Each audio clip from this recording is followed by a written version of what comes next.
नमस्कार एल साथियों।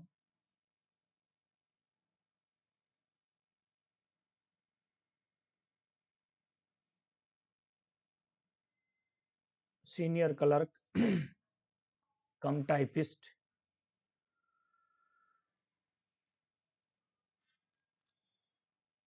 लेवल 5 के पद पर पदोन्नति के लिए उपयुक्त लिखित परीक्षा का जो पेपर है प्रतापनगर का कारखाना का WR का ये है। आप देख रहे होंगे स्क्रीन पे। Western railway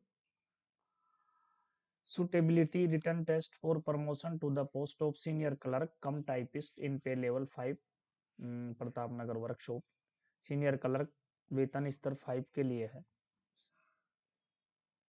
senior clerk cum typist के लिए पेपर हुआ है और यह हाल ही में 24 जनवरी 2024 को आप डेट देख सकते हैं। 100 अंक का है। समय इसके लिए 2 घंटा दिया गया है। प्रतापनगर कारखाने का है, वेस्टर्न रेलवे के अंतर्गत आता है। तो वेस्टर्न रेलवे WR का मुख्यालय, WR और CR का मुख्यालय, कई बार प्रश्न मुख्यालय से संबंधित पूछ लिया जाता है। तो मुंबई। और लेवल 5 के लिए अपन बात करें तो GP 2800 grade pay 2800 grade pay level 5 में आता है और लेवल 5 की बेसिक होती है 29,200 रुपये। लेवल 5 की बेसिक होती है। तो चलिए हम शुरू करते हैं। 1/3 नेगेटिव का मार्किंग का प्रावधान है इसमें। और टोटल इसमें जो क्वेश्चनों की संख्या है वो 55 है, यानी मल्टीप्लाई 2 से है। 55 में आपको 50 प्रश्न करने हैं और 5 प्रश्न इसमें राजभाषा के हैं, यानी पेपर का प्रश्न राजभाषा के 5 जरूर है, लेकिन पेपर का 10% होती है राजभाषा। ये आप सभी जानते हैं यदि आप मेरे वीडियो देखते हैं तो। 55 क्वेश्चन ही इस पेपर में है और 55 क्वेश्चनों के लिए जो 55 क्वेश्चन हैं उनके लिए समय वही 2 घंटे हैं। और यदि कई पेपर में 110 प्रश्न आते हैं तो भी समय 2 घंटा रहता है। तो कहीं ना कहीं ये बहुत बड़ा बेनिफिट है कि 55 क्वेश्चन के लिए भी समय 2 घंटा मिलता है और 110 प्रश्नों के लिए भी 2 घंटा मिलता है। ये बहुत बड़ा बेनिफिट है आप लोगों के लिए। तो चलिए प्रश्न नंबर 100 100 सॉरी 1 की बात करते हैं। 1 आप स्क्रीन पे देख रहे हैं। पहला प्रश्न जो आपका है वो है, how many candidates can be appointed on culture quota in group C per year per zonal railway. सांस्कृतिक कोटा में कितने उम्मीदवारों की नियुक्ति की जाती है प्रति वर्ष, पर ईयर के लिए पूछ रहा है। और ग्रुप C में पूछ रहा है और कल्चर कोटे के लिए पूछ रहा है। तो कल्चर कोटा जो होता है उसमें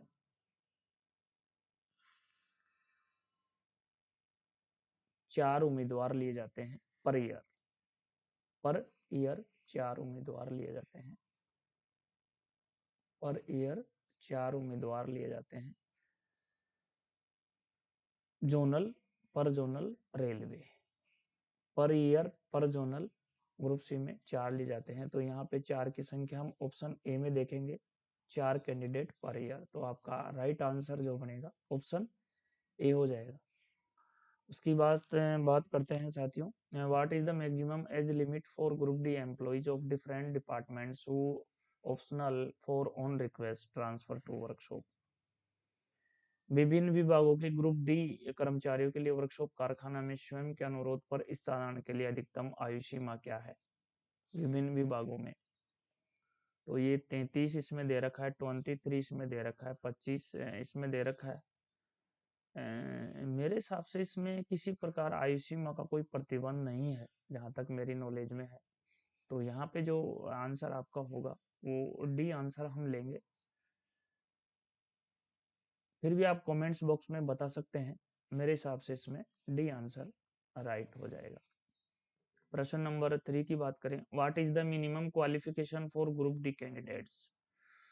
ग्रुप डी के लिए न्यूनतम योग्यता क्या है? तो ग्रुप डी के लिए कैंडिडेट के लिए न्यूनतम योग्यता आपका 10वीं पास होना जरूरी है।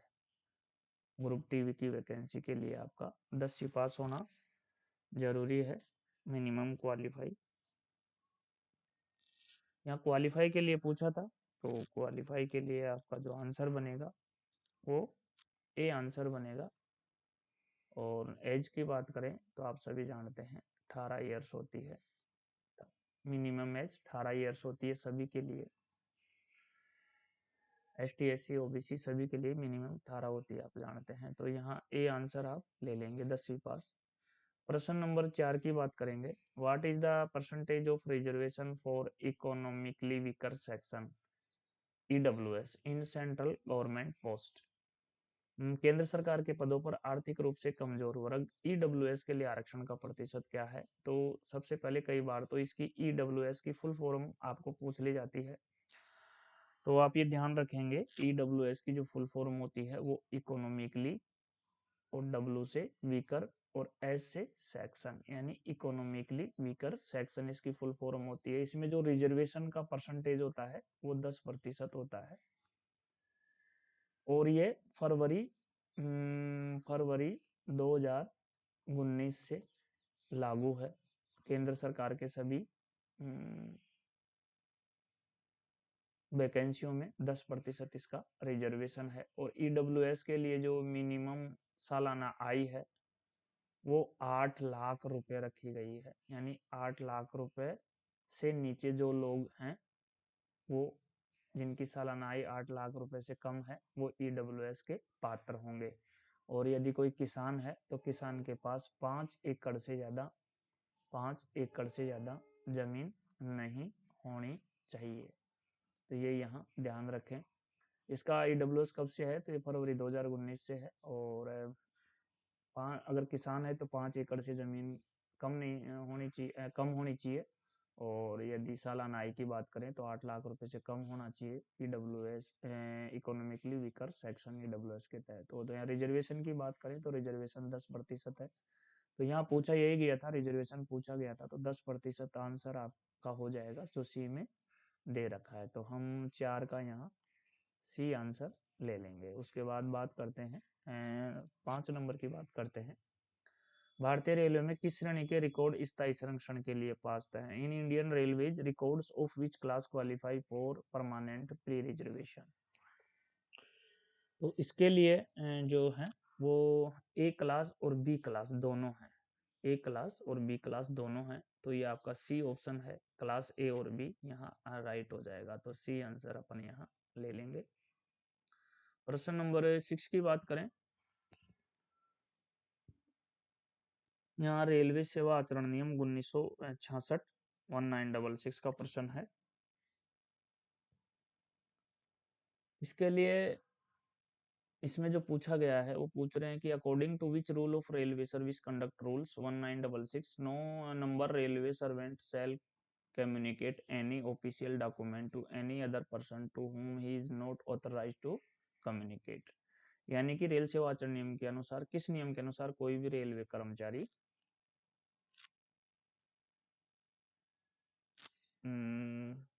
किसी भी आपराधिक दस्तावेज को किसी अन्य व्यक्ति को नहीं बताएगा जिसमें वह संचार करने के लिए अधिकृत नहीं है। तो ये नियम 11 में दिया गया है। तो यहाँ आंसर आपका बी करेक्ट हो जाता है। रेलवे सर्विस कंडक्ट रूल 1966 है, तो इसमें 26 नियम है। 26 नियमों को आपको देख लेना चाहिए। तो यहाँ पे जो इसमें बताया गया है वो नियम 11 में बताया गया है। प्रश्न नंबर 7 है, what is the medical category classification for ministry staff in railways. Railway में मंत्रालय कर्मचारियों के लिए चिकित्सा श्रेणी का वर्गीकरण क्या है?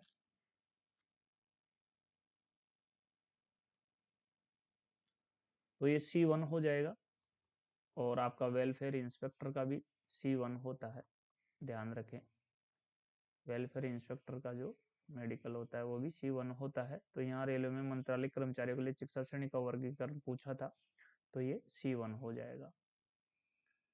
A1 आपके लोको पायलट के लिए हो जाता है, C1 आपके वेलफेयर इंस्पेक्टर के लिए भी हो जाता है। ये पूछे जाते हैं लोको पायलट के लिए क्या है, तो लोको पायलट के लिए A1 है। वेलफेयर इंस्पेक्टर के लिए भी पूछा जाता है तो उसका C1 है। यहाँ पे मंत्रालयिक कर्मचारियों के लिए चिकित्सा श्रेणी का वर्गीकरण पूछा है तो यहाँ आपका C1 हो जाएगा, यानी ऑप्शन सी यहाँ करेक्ट हो जाएगा। उसके बाद हम बात करते हैं number 8 national holiday allowance for employ working in level 3 to 5 as per 7 CPC।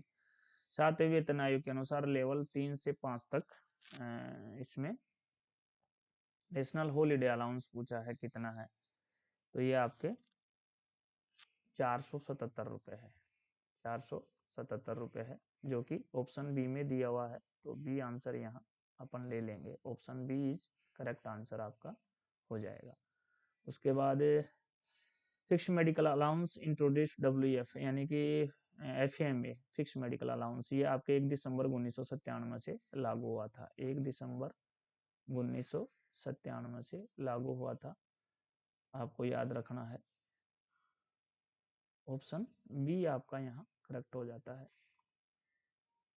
FMA दिनांक कब से प्रारंभ हुआ, तो ये 1/12/1997। Option B is correct answer. प्रश्न नंबर 10 की यहाँ बात करेंगे। Maximum DCRG as per 7 CPC।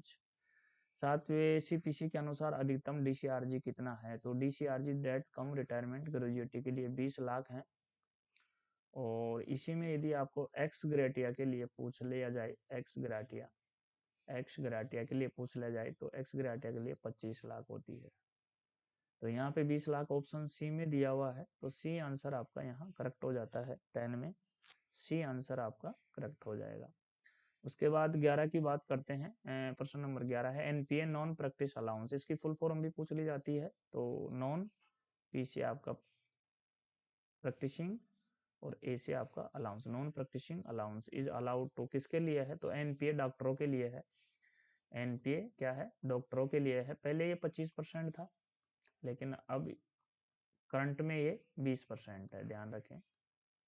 यानी 7 पे 7वें वेतन आयोग के अनुसार 7 CPC के अनुसार ये 20% है, ध्यान में रखें। पहले ये 25 था और 7 पे कमीशन के अनुसार ये 20 है। और ये किसके लिए है, तो डॉक्टरों के लिए। कई बार ये 20% पूछ लिया जाता है, 20% कि डॉक्टरों को कितना परसेंट NPA मिलता है। NPA का मतलब नॉन प्रैक्टिस अलाउंस, तो ये 20% मिलता है, पहले ये 25 था। तो ये डॉक्टरों पूछा गया है अनुमान, तो डॉक्टरों के लिए है, तो ऑप्शन बी आपका यहाँ करेक्ट हो जाएगा। उसके बाद हम बात करेंगे प्रश्न नंबर 12 की। प्रेम की बैठक में कितने सदस्य भाग लेते हैं, तो ये प्रत्येक यूनियन से 4 सदस्य भाग लेते हैं। प्रत्येक यूनियन से 4 सदस्य, जो कि आपके पहले ही ऑप्शन में दे रखा है, तो आपका पहला ऑप्शन आपका करेक्ट हो जाएगा। उसके बाद हम बात करते हैं 13 की, यानी 13। How many days of special casual leave is guaranteed for the representative of ST/SC attended the informal meeting। ST/SC के प्रतिनिधियों को अनौपचारिक बैठक में भाग लेने के लिए कितने दिनों की विशेष आकस्मिक छुट्टी मिलती है, तो 2 दिनों की मिलती है, 2 डेज। ऑप्शन बी है यहाँ है 2 दिन, तो आंसर आपका बी यहाँ करेक्ट हो जाता है। उसके बाद हम बात करते हैं प्रश्न नंबर 14 की। एक महिला कर्मचारी के लिए आंतरिक शिकायत समिति के समक्ष शिकायत दर्ज कराने की समय सीमा क्या है। महिला के लिए जो कंडक्ट रूल 1966 थर्ड सी है, वो sexual harassment of female employ at work place. तो वहाँ पे जो इसका है, इसकी जो अगर समिति बनाई गई है इसके लिए, उसके लिए जो समय की सीमा है वो 90 डेज है। 90 डेज का मतलब यानी 3 महीने हैं। 3 महीने में वो अपनी शिकायत कभी भी दर्ज करा सकती है, अगर उसके साथ किसी प्रकार की छेड़खानी दुराचार हुआ है तो, या किसी प्रकार की संबंधित एम्प्लॉय से या अपने सीनियर बॉस से, या किसी प्रकार की कार्यस्थल पर छेड़खानी दुराचार या किसी प्रकार का जो भी उसके साथ हरासमेंट हुआ है, वो आपके कंडम रूल रिलेशनशिप कंडक्ट रूल 1966 के थर्ड सी में आता है। ये पूछा भी जाता है कई बार, तो इसके लिए थर्ड सी आता है। और इसकी समय सीमा है जो 90 दिन की है, यानी 3 महीने की है। तो 3 महीने आपके ऑप्शन ए में आ जाएंगे। चलो ठीक है, राइट है, ऑप्शन ए यहाँ आपका बिल्कुल करेक्ट हो जाता है। नंबर 15 की बात करें हम, नंबर 15 है सामान्यतः अनुकंपा आधार पर नियुक्ति के लिए न्यूनतम आयु सीमा क्या है। तो अनुकंपा के आधार पर जो सामान्यतः यहाँ दिया है, तो सामान्यतः आपकी 18 वर्ष हो जाएगी, लेकिन इसमें जीएम महोदय 1 साल कम कर सकते हैं, वो 17 पे भी नियुक्ति दे सकते हैं। और रेलवे बोर्ड इसमें 2 साल कम कर सकता है, रेलवे बोर्ड चाहिए तो 2 साल कम करके 16 की एज में भी नियुक्ति दे सकता है। और जीएम महोदय चाहे तो 18 की जगह 17 में नियुक्ति दे सकते हैं। और ऊपरी सीमा में यदि छूट चाहिए, ऊपरी सीमा में, ये तो मिनिमम नीचे की छूट थी, अगर ऊपरी सीमा में छूट चाहिए तो वो डीआरएम साहब कर सकते हैं, वो पावर डीआरएम साहब के पास है। आपको ऊपरी आयु सीमा में छूट लेनी है तो डीआरएम साहब इस संबंध में दिशा निर्देश जारी कर सकते हैं। तो ऊपरी आयु सीमा में छूट देने के लिए डीआरएम साहब हैं। 1 साल की छूट के लिए जो न्यूनतम आयु सीमा में वो जीएम साहब के पास है, और 2 साल की रेलवे बोर्ड के पास है। तो यहाँ पे आंसर अपन 15 में ए ले लेंगे। यहाँ सामान्यतः पूछा था तो सामान्यतः में ए ऑप्शन यहाँ करेक्ट हो जाता है। इसके बाद हम बात करेंगे 16, what is the date of introduction of NPS for the new entrants. नए पर्यवेक्षकों के लिए एनपीएस की शुरुआत की तारीख क्या है। तो ये तारीख 1/1/2004 है। 1/1/2004 के बाद जितने भी रेल साथी रेलवे में भर्ती हुए हैं उनके लिए एनपीएस की व्यवस्था है। एनपीएस की फुल फॉर्म है न्यू पेंशन स्कीम, लेकिन अब इसको क्या बना दिया गया है, नेशनल पेंशन सिस्टम बना दिया गया है। अब इसकी फुल फॉर्म क्या हो गई, नेशनल पेंशन सिस्टम, पहले क्या थी, न्यू पेंशन स्कीम। इसमें 2 टीयर होते हैं, आप सभी को ध्यान होगा 2 टीयर होते हैं इसमें, first tier and second tier. इसमें होता क्या है कि कर्मचारी की जो बेसिक प्लस डीए होता है उसका 10% काटा जाता है, उसका 10% काटा जाता है। और रेलवे द्वारा बेसिक का प्लस डीए का, बेसिक प्लस डीए का 14% इसमें शामिल किया जाता है। तो ये पर मंथ आपके 24% टोटल होता है, जो कि आपके एनपीएस अकाउंट में जोड़ा जाता है, आपके एनपीएस अकाउंट में जाता है। रेलवे द्वारा या नियोक्ता द्वारा 14% दिया जाता है, और रेलवे का जो एम्प्लॉय होता है तो एम्प्लॉय की बेसिक प्लस डीए का 10% सैलरी में से काटा जाता है, एनपीएस के लिए काटा जाता है। और ये कब से सक्रिय हुआ, ये 1/1/2004 से है एनपीएस सिस्टम। कई राज्यों में इसको एनपीएस को उठा करके वापस ओपीएस लागू कर दी गई है। कुछ राज्य हैं जिनमें छत्तीसगढ़, हिमाचल प्रदेश, आप कह सकते हैं कि कांग्रेस शासित राज्यों में इसको लागू किया गया है। और कर्मचारी इसकी पुरजोर मांग उठा रहे हैं, तो हो सकता है कि आने वाले समय में कर्मचारियों को, ये मेरे विचार हैं, हो सकता है, एक अनुमान लगा रहे हैं, हो सकता है कि ओपीएस लागू हो जाए। इसके लिए यूनियंस हैं जो रेलवे की विभिन्न पुरजोर मांग उठा रही हैं, प्रयास कर रही हैं भारत सरकार के समक्ष। तो देखते हैं क्या डिसीजन होता है आने वाले समय में। तो यहाँ पे आंसर लेंगे हम 11204 यानी 1/1/2004 आंसर ले लेंगे। ऑप्शन ए आपका यहाँ करेक्ट हो जाता है। उसके बाद हम बात करें 17 की, after how many years commuted portion of pension is restore. Restore के लिए मैंने बता रखा है 15 साल है, और ये जो 10 साल है ये आपकी पेंशन के लिए है। रेलवे में रेगुलर आपकी 10 साल की सर्विस पूरी हो जाती है तो आप पेंशन के हकदार हो जाते हैं। और ये जो एज है 20, ये वीआरएस के लिए है। यदि 20 साल की नौकरी आपकी हो जाती है रेलवे में तो आपको वीआरएस दे सकते हैं आप 20 साल की रेगुलर सर्विस के बाद। और वीआरएस के आप हकदार हो जाते हैं तो आप मानार्थ पास के भी हकदार हो जाते हैं। तो इसका मतलब क्या हुआ कि आप 20 साल की एज के बाद मानार्थ पास ले सकते हैं, लेकिन कब ले सकते हैं? सेवानिवृत्ति के बाद। मानार्थ पास जो दिया जाता है वो सेवानिवृत्ति के बाद दिया जाता है। तो रेलवे में रेगुलर सर्विस आपकी 20 साल की हो गई है, आप वीआरएस ले लिया है, तो आप मानार्थ पास के भी हकदार हो जाएंगे। तो मानार्थ पास के लिए हकदार के लिए न्यूनतम आयु कितनी है? तो वो 20 वर्ष हो जाएगी।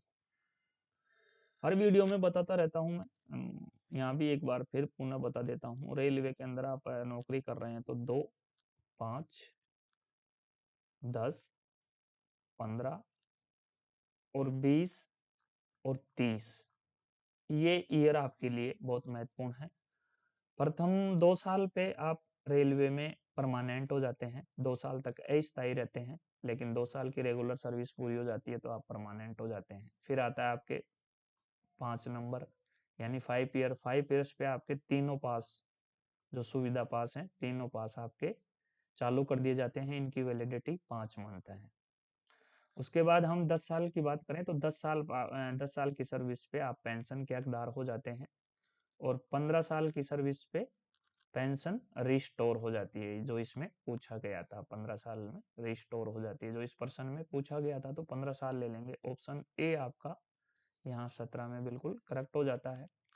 20 साल की एज पर आप वीआरएस ले सकते हैं। यदि आपकी 20 साल की नौकरी हो गई रेलवे में तो आप वीआरएस ले सकते हैं, और वीआरएस यदि आपने ले लिया तो आप मानार्थ पास के हकदार हो जाते हैं। मानार्थ पास भी आपको मिलना शुरू हो जाता है। मानार्थ पास कब मिलता है? सेवानिवृत्ति पे मिलता है। तो सेवानिवृत्त हो जाते हैं आप 20 साल की सर्विस के बाद, तो आपको मानार्थ पास का भी हकदार हो जाता है। तो मानार्थ पास के लिए कितनी मिनिमम एज चाहिए? 20 साल चाहिए। और 30 साल क्या है? 30 साल ये है कि 30 साल की सर्विस आपको अगर रेलवे में हो जाती है तो आपको जबरदस्ती रिटायर किया जा सकता है 3 महीने का, 3 महीने पहले नोटिस देके। 30 साल की सर्विस पूरी हो जाती है तो रेलवे चाहे तो आपको इसके 3 महीने पहले नोटिस देकर भी जबरदस्ती रिटायर किया जा सकता है, मिनिमम 30 साल की सर्विस के बाद। बेनिफिट आपको सारे मिल जाएंगे 30 साल की सर्विस के बाद। तो ये थे महत्वपूर्ण ईयर, 2 वर्ष, 5 वर्ष, 10 वर्ष, 15 वर्ष, 20 वर्ष और 30 वर्ष।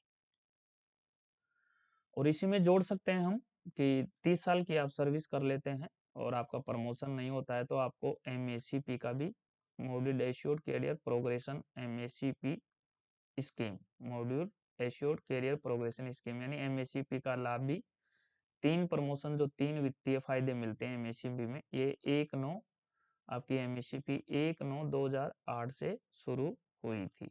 1/9/2008 से शुरू हुई थी। आपकी जो मैटरनिटी लीव है वो भी 1/9/2008 से शुरू हुई थी।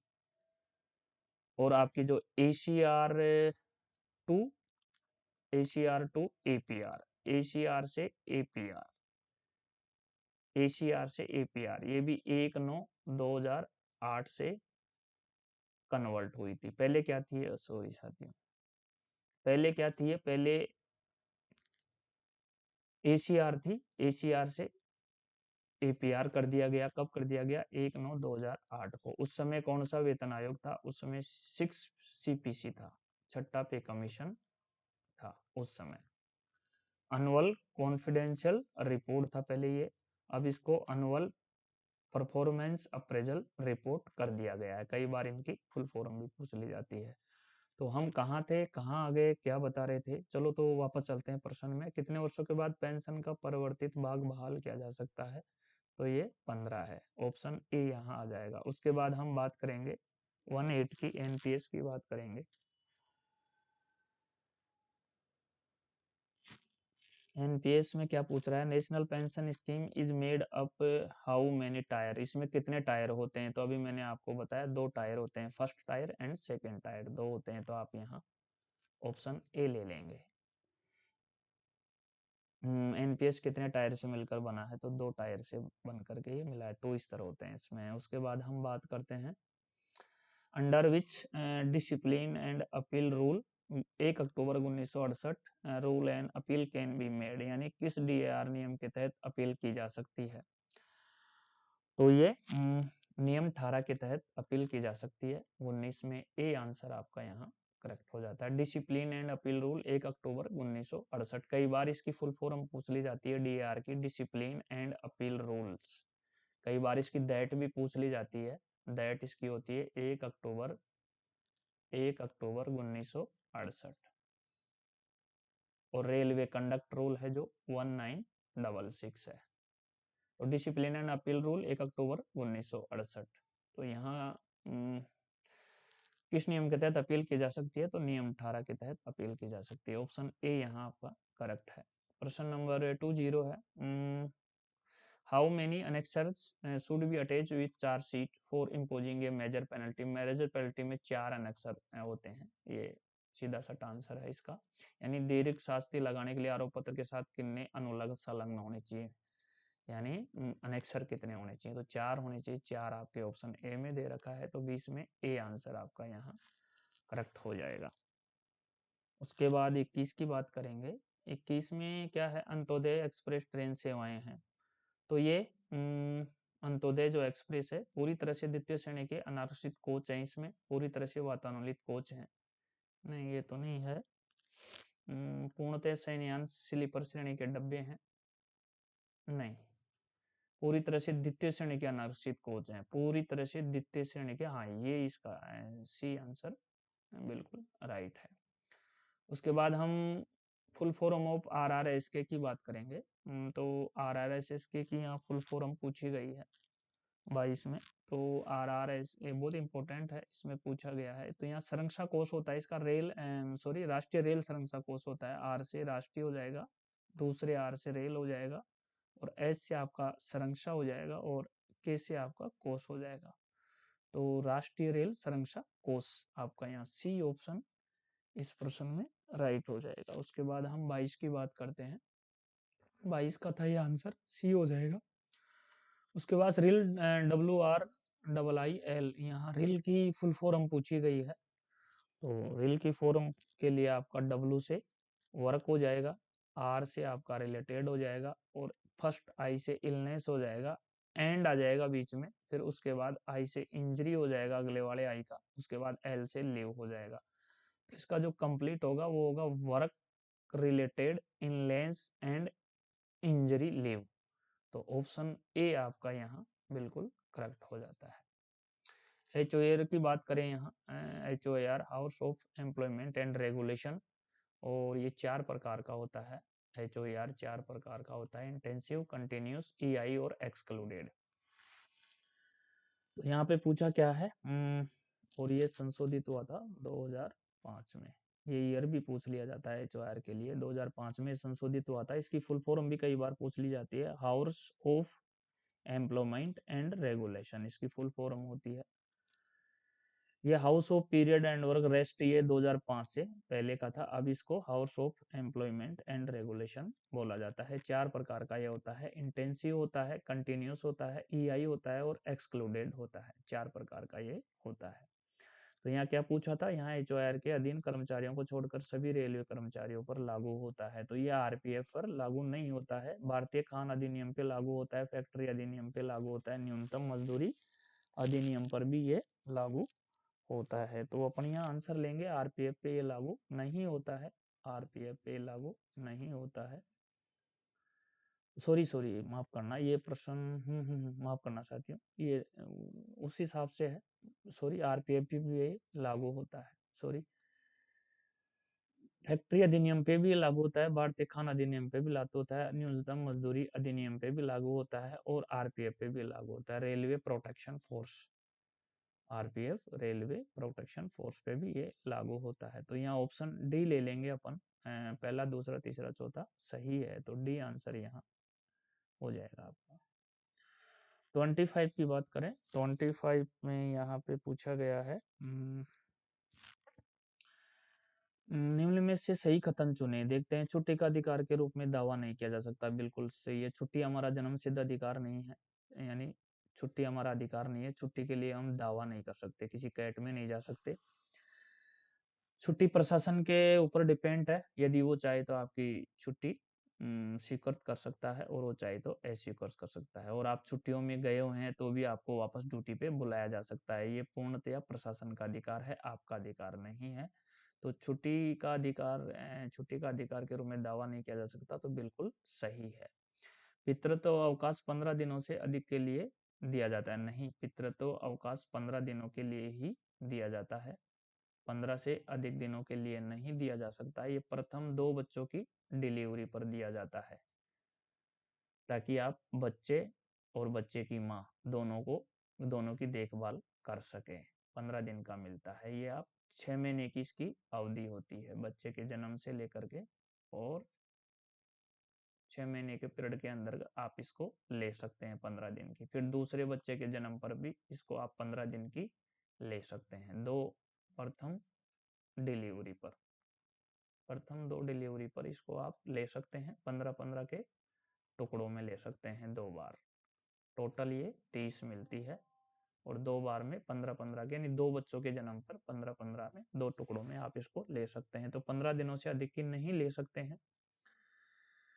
और तो 15 दिन तो ये आपका क्या हो जाएगा, यहाँ गलत हो जाएगा। महिला कर्मचारी 2 से अधिक बच्चों के लिए मातृत्व अवकाश का लाभ उठा सकती है। नहीं, महिला कर्मचारी को केवल 2 बच्चों, जो प्रथम 2 डिलीवरी होती हैं, उन पर ही मातृत्व अवकाश लिया जा सकता है। और ये आपके 1/9/2008 से लागू था। ये नियम 1/9/2008 से लागू था, यानी उस समय 6 पे कमीशन था, और इसमें 180 दिन की छुट्टी वो ले सकती है। 180 दिन की छुट्टी ले सकती है, यानी 6 महीने की छुट्टी वो इसमें ले सकती है। 6 महीने की छुट्टी। और वीक में पूछे तो कई बार वीक में पूछ लिया जाता है, तो 26 वीक्स होते हैं, 26 वीक्स होते हैं।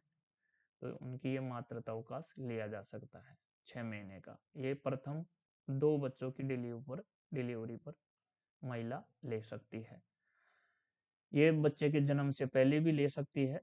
डॉक्टर ये घोषित कर दे प्रमाण पत्र में कि हाँ, ये रेलवे जो महिला रेल कर्मचारी है, इसके पेट में बच्चा है, इसके पेट में क्या है, चिल्ड्रन है, बच्चा है।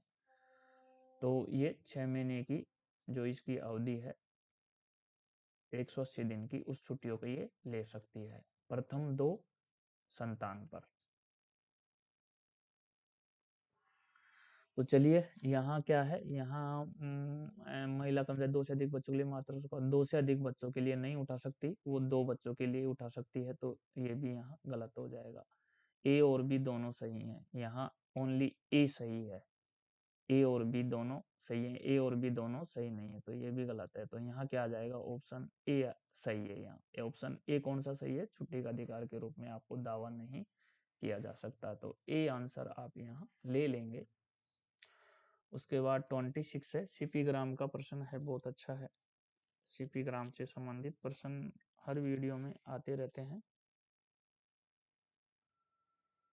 तो यहाँ क्या पूछा है, उप सीपी ग्राम में निर्माण के लिए नहीं लिया जाता। क्या नहीं लिया जाता, नहीं लिया जाता पूछ रहा है। सीपी ग्राम में जो निर्माण के लिए उस उप न्यायिक मामले किसी भी अदालत द्वारा दिए गए निर्णय से संबंधित, ये इसमें नहीं लिए जाते हैं। व्यक्तिगत और पारिवारिक विवाद, ये भी इसमें नहीं लिए जाते हैं। आरटीआई मामले, ये भी इसमें नहीं लिए जाते हैं। तो इसमें उपरोक्त सभी नहीं लिए जाते हैं, तो यहाँ डी आंसर आपका करेक्ट हो जाएगा। उसके बाद IREPS का फुल फॉर्म पूछा गया है, तो यहाँ पे आई से आपका इंडियन हो जाएगा, आर से आपका रेलवे हो जाएगा, ई से आपका ई हो जाएगा, और पी से आपका प्रोक्यूरमेंट हो जाएगा, और एस से आपका सिस्टम हो जाएगा। इंडियन रेलवेज ई प्रोक्यूरमेंट सिस्टम, यानी ऑप्शन ए आपका यहाँ करेक्ट हो जाएगा। फुल फॉर्म पूछी गई थी IRPS की। उसके बाद करेंगे हम, बात करते हैं 28, the accepting authority for tender of service contract of above Rs 4 crore and up to Rs 20 crore at headquarter controlled and other units is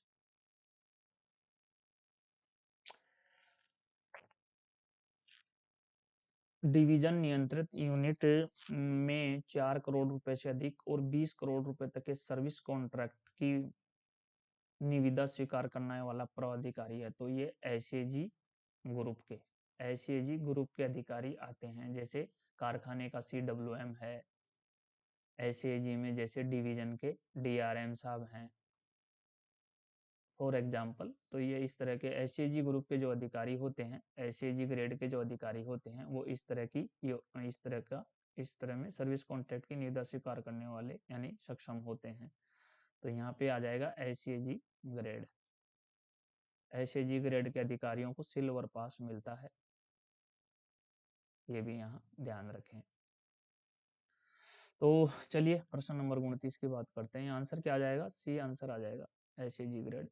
full form of GEM, full form GM की full form पूछी है GEM की। यहाँ GM साहब नहीं है, GEM है। जी से जर्नल हो जाएगा, ई से ई हो जाएगा और एम से मार्केट प्लेस हो जाएगा। तो ऑप्शन ए यहाँ आपका करेक्ट हो जाता है। प्रश्न नंबर 30 की बात करते हैं। Quotation should normally be invited from at least contracts working in that area, यानी स्थानीय कॉन्ट्रैक्टर से कितनी कोटेशन आमंत्रित की जानी चाहिए। तो मेरे हिसाब से इस तरह का कोई प्रावधान नहीं है, कोई ऐसा नियम नहीं है, कोई ऐसा रूल नहीं है कि वहाँ स्थानीय ठेकेदारों को वरीयता तो देनी चाहिए, लेकिन ऐसा कोई जरूरी नहीं है कि उसके लिए 2 ठेकेदार हों, कम से कम 5 हों, 4 हों, ऐसा कोई प्रावधान नहीं है मेरे हिसाब से। फिर भी आप कमेंट्स बॉक्स में बता सकते हैं। तो कितनी कोटेशन आमंत्रित की जानी चाहिए? तो इनमें से कोई नहीं हम यहाँ आंसर ले लेंगे। आमतौर पर उस क्षेत्र में काम करने वाले कम से कम ठेकेदार से कोटेशन, तो वहाँ वरीयता वहाँ दी जा सकती है, लेकिन इस तरह की कोई पाबंदी नहीं है कि 2 को लेंगे, 5 को लेंगे, 4 को लेंगे। तो इनमें से कोई नहीं, डी आंसर आपका यहाँ करेक्ट हो जाएगा। उसके बाद बात करते हैं 31 की। 31 है, सेवानिवृत्ति के बाद मानार्थ पास के लिए हरेक सेवा की गणना करते समय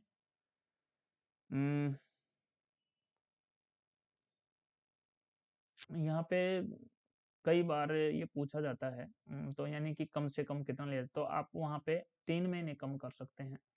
यानी कम क्या, अगर 19 साल और 9 महीने भी हैं तो आपको गणना करते समय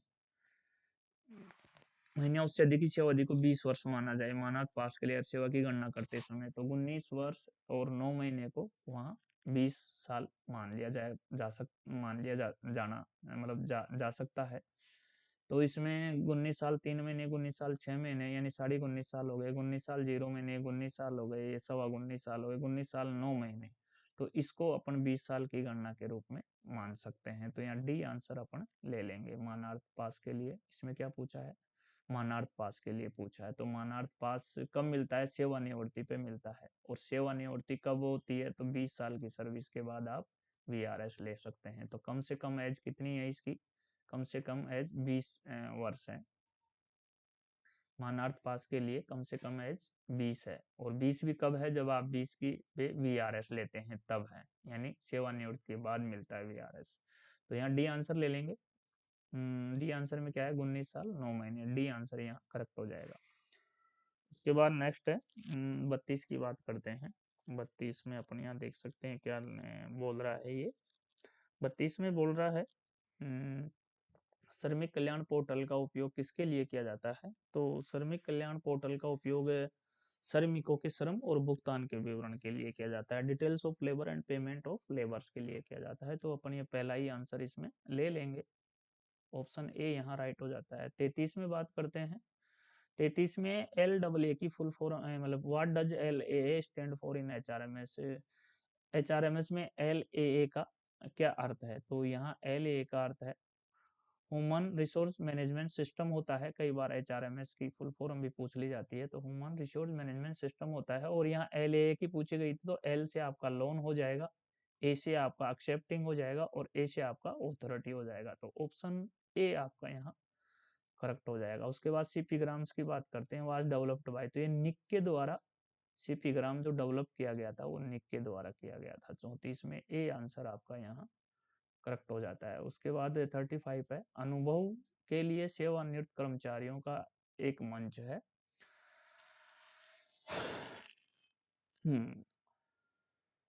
तो शेयरिंग देयर एक्सपीरियंसेस यहाँ ले लेंगे अपन।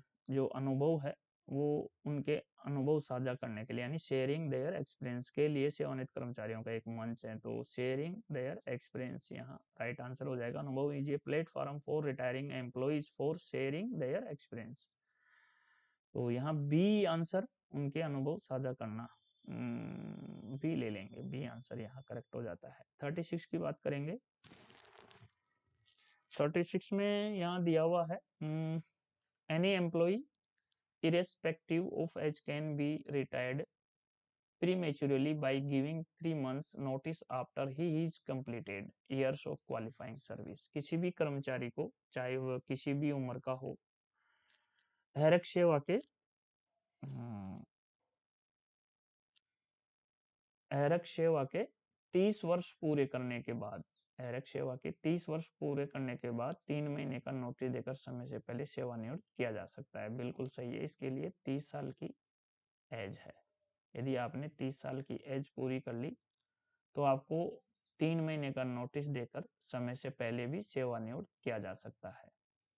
और 30 साल की सर्विस पे आप ये जो एमएससीपी का लाभ भी ले सकते हैं, 10-10 पे 3 बार वित्तीय फायदा ले सकते हैं। एमएससीपी यदि आपका प्रमोशन नहीं हुआ है तो उसमें आपको हर 10 साल पे अगला ग्रेड दे दिया जाता है। तो एमएससीपी में 3 वित्तीय उन्मूलन दिए जाते हैं और ये एमएससीपी है जो 1/9/2008 से लागू है।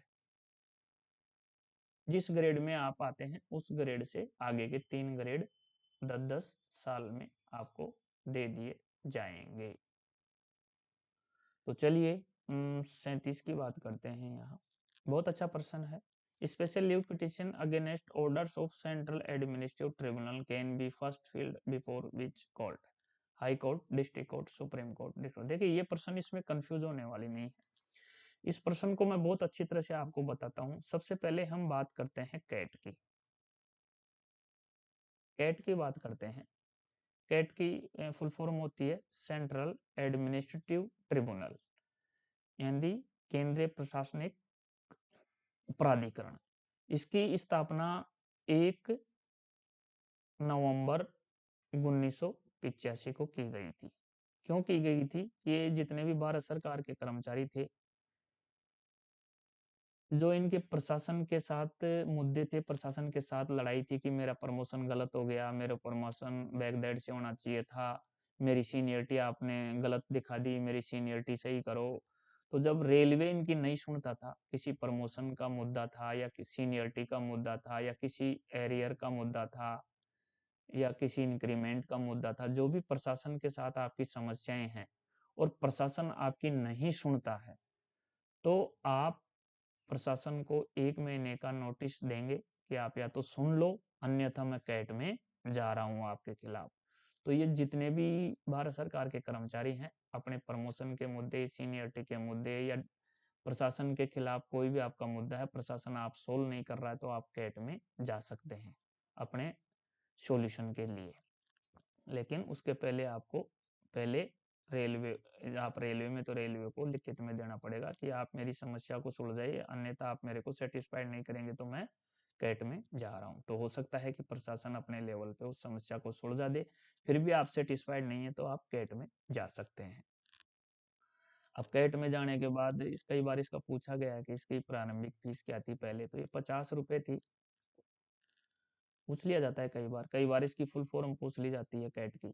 तो सेंट्रल एडमिनिस्ट्रेटिव ट्रिब्यूनल होता है, इसकी प्रधान पीठ है, हाँ इसकी जो प्रधान पीठ है वो नई दिल्ली में है, वो नई दिल्ली में है। इसकी जो प्रधान पीठ है वो नई दिल्ली में है।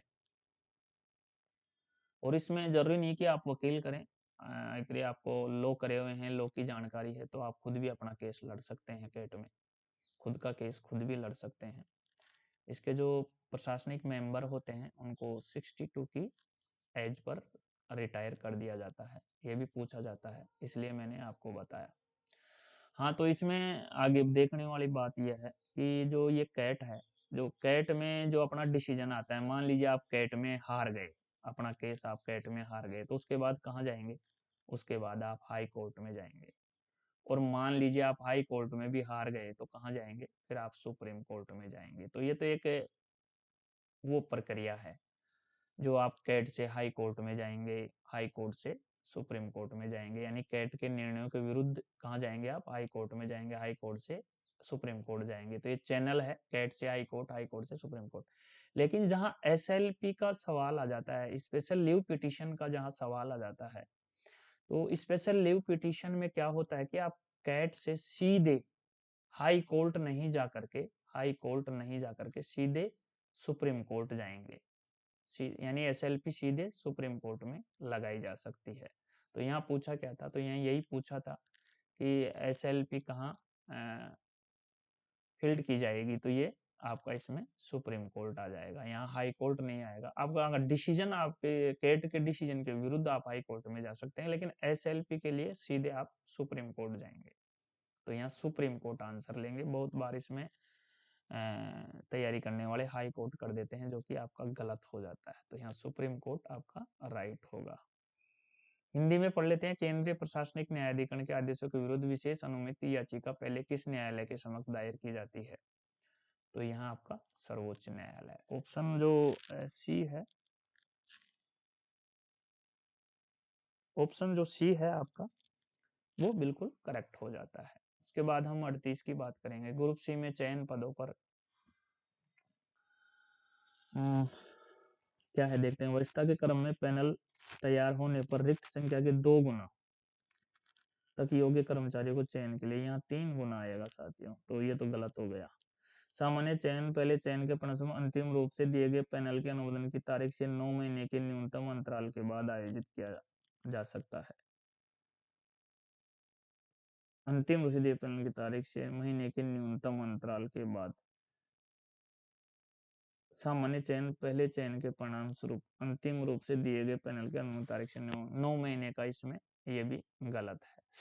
तो यहाँ दोनों सही है, नहीं सही गलत नहीं, गलत सही नहीं, दोनों गलत। हाँ, तो यहाँ दोनों गलत आपका हो जाता है, क्योंकि 9 महीने का टाइम नहीं है इसके लिए, तो ये भी गलत हो जाता है, ये भी गलत है। तो यहाँ क्या ले लेंगे, दोनों गलत है, डी आंसर आपका यहाँ करेक्ट हो जाता है। तो 38 में डी ले लेंगे। उसके बाद 39 है वार्षिक गोपनीय रिपोर्ट का नामकरण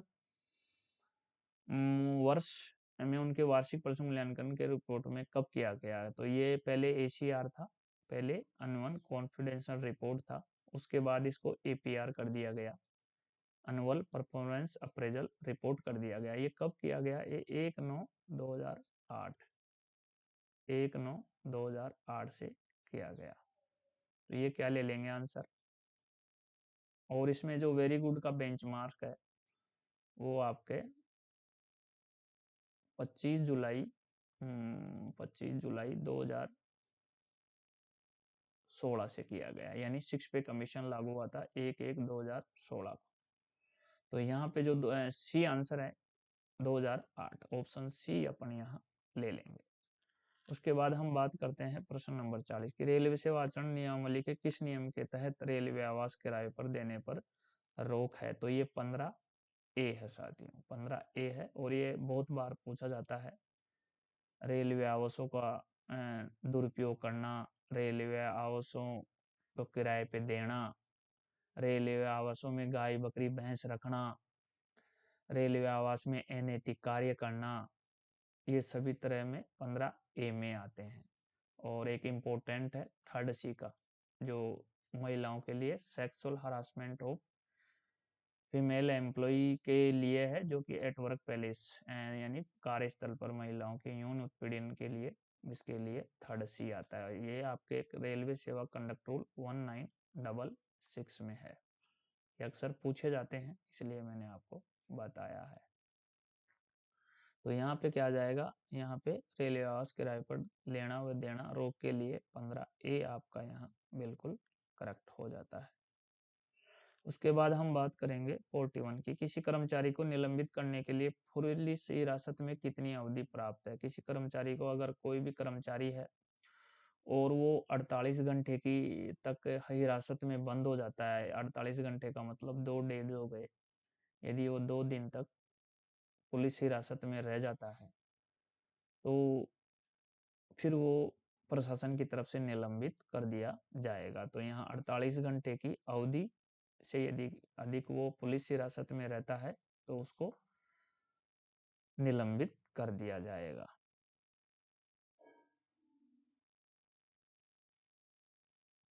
तो यहाँ period exceeding 48 hours, option A आपका यहाँ करेक्ट हो जाता है। उसके बाद हम बात करेंगे 42 की। 100 वर्ष के पेंशनभोगी को कितनी अतिरिक्त पेंशन दी जाती है। देखिए इसकी प्रश्न की जो उत्तर निकालने की ट्रिक है वो ऐसे है। अपन यहाँ से शुरू करेंगे। 80 से 85 के बीच में ये ली जाती है 20%, और 85 से 90 के बीच में ये ली जाती है 30%, 30%, और 90 से 95 के बीच ये ली जाती है 40%, और 95 से 100 के बीच ये ली जाती है 50%, और 100 से अबोव ये ली जाती है 100 से अबोव 100 से अबोव ये ली जाती है 100%। अगर वो 80 से 85 के बीच पूछता है तो अपन 20% पे टिक लगाएंगे। यदि वो 85 से 90 के बीच पूछता है तो हम 30% पे टिक लगाएंगे, और अपन 90 से 95 पूछता है तो हम 40% पे टिक लगाएंगे, और 95 से 100 के लिए पूछता है तो 50% पे टिक लगाएंगे, और 100 या 100 से अबोव है तो 100% पे, और कहाँ गए कहाँ गए कहाँ तो 100% पे टिक लगाएंगे। तो यहाँ क्या पूछा था, यहाँ पूछा था 100 वर्ष के पेंशन भोगी को कितनी अतिरिक्त पेंशन, तो 100 वर्ष को 100 दी जाएगी, 100% को 100 दी जाएगी।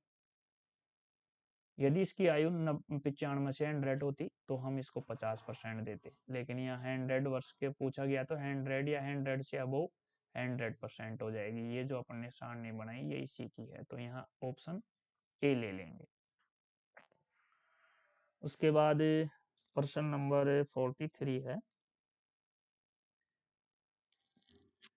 मान्यता प्राप्त ट्रेड यूनियन के अधिकारियों को कितने मामलों में डिसिप्लिन एंड अपील रूल 1 अक्टूबर 1968 में बचाव वकील के रूप में कार्य करने की अनुमति दी जा सकती है। तो ये 3 मामलों में दी जा सकती है डिसिप्लिन एंड अपील रूल 1 अक्टूबर 1968 के अकॉर्डिंग। मान्यता प्राप्त ट्रेड यूनियन के अधिकारियों को 3 मामलों में दी जा सकती है, तो 3 आपके बी ऑप्शन में है। उसके बाद हम बात करते हैं 44, सही विकल्प का चयन कर देते हैं, सही विकल्प का चयन अभी कर देते हैं। उपयुक्तता परीक्षण में असफल होने वाले कर्मचारी पर 6 महीने की अवधि के बाद नए उपयुक्तता प्रश्न में शामिल करने के लिए विचार किया जा सकता है।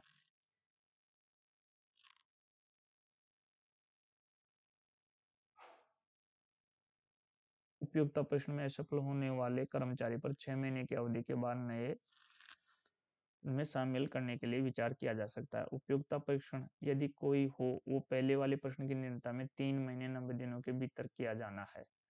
तो यहाँ पे दोनों सही है, दोनों गलत हैं। यहाँ पे दोनों ही गलत हैं, दोनों गलत यहाँ पे डी ऑप्शन में दे रखा है, तो डी आपका यहाँ राइट आंसर हो जाएगा। प्रश्न नंबर 45 है। एक कर्मचारी जिसने लिखित उपयुक्तता परीक्षा उत्तीर्ण कर ली है,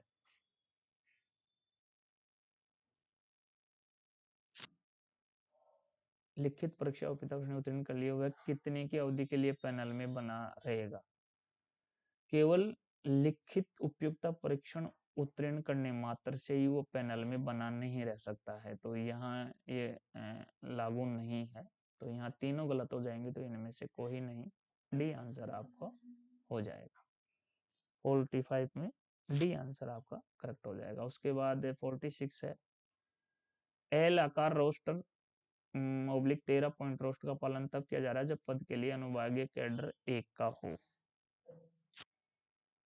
जो SC/ST कर्मचारी लिखित परीक्षा में कुल अंक का न्यूनतम 25% अंक प्राप्त करते हैं उन्हें गैर कसने में सफल योजना में सर्वश्रेष्ठ के आधार पर पदोन्नति पदोन्नति के लिए माना जाता है। ये 25% नहीं है, ये 20 है, और ये 13 नहीं है, ये भी शायद 14 है। तो ये दोनों ही गलत हैं, तो यहाँ आंसर डी आपका हो जाएगा। 46 में डी आंसर आप ले लेंगे। प्रश्न नंबर 47 है। निलंबन के तहत ग्रुप सी और डी के कर्मचारियों को 1 वर्ष में सुविधा पास के कितने सेट दिए जा सकते हैं। निलंबन की स्थिति में पूछा है साथियों, तो निलंबन की स्थिति में 1 कैलेंडर वर्ष में 1 सेट पास मिलेगा निलंबन की अवधि में। निलंबन की अवधि में। और यहाँ पे बात करें तो 50% उनको निलंबन की स्थिति में अनसेट मिलेगा।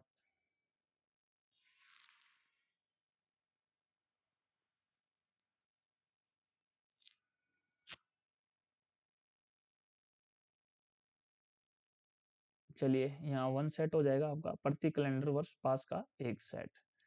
अगर कर्मचारी सस्पेंड एम्प्लॉय है तो उस दौरान यदि वो पास की सुविधा चाहता है तो उसको 1 साल में 1 ही पास मिलेगा।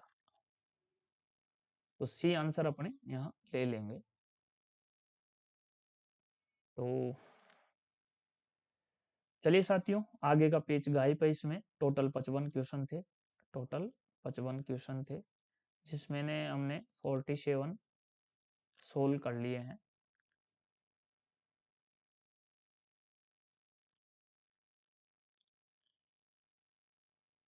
तो चलिए, थैंक यू वेरी मच। हमको ये पेपर इतना ही प्राप्त हुआ था, हमने इतने का ही वीडियो बना दिया। हम फिर मिलेंगे एक नए वीडियो में एक नए पेपर के साथ। तब तक आकर दीजिए नमस्कार, thank you very much. Any inquiry के लिए आप 24 आवर्स 800382640 8 में आई कैन हेल्प यू, मैं आपकी क्या मदद कर सकता हूँ। एनी इंक्वायरी 8003826408 पर 24 आवर्स आप कॉन्टैक्ट कर सकते हैं। Thank you.